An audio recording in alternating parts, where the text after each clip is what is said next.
There is a type of evil in the world which is very well represented by the forces of darkness in fiction. That's the type of evil that consists of selfishness, greed, hatred, destruction, all that good stuff. But there is another type of evil which is very contrary to the way the forces of evil are portrayed in fiction, but is still very much an important part of the way things go wrong in real life.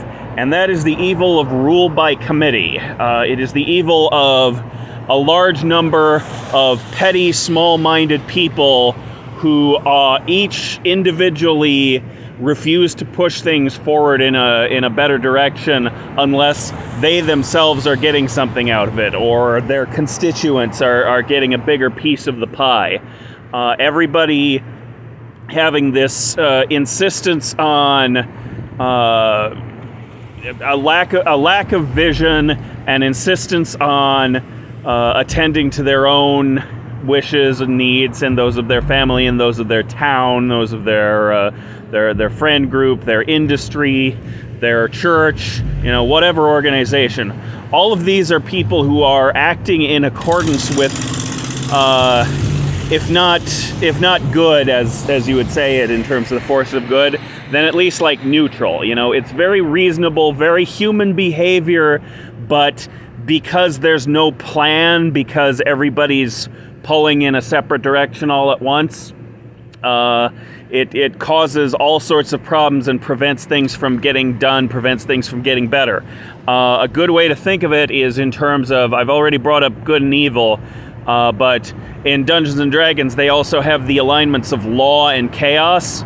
And a good way to think of this kind of rule by committee variety of not actually capital E evil, but still lowercase e evil, a good way to think of it as people acting chaotically within a lawful power structure. If everybody is chaotic, then everybody is just this warlord running their own life and not cooperating with anybody else, and they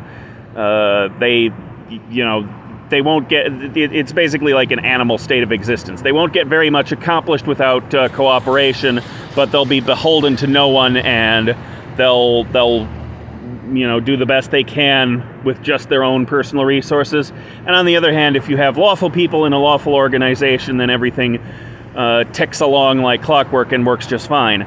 But when you have chaotic people, when you have selfish, short-sighted people, each pulling in their own separate direction on a giant web that is constructed to hold them all together into a single power structure, then all of them collectively pulling in their own individual directions will mean that the entire organization as a whole goes nowhere.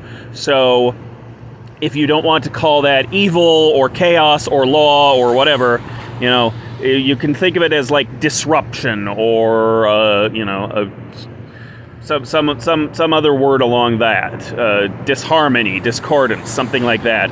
And that is the entirely separate force that screws the world up and makes it harder for anything good to ever happen.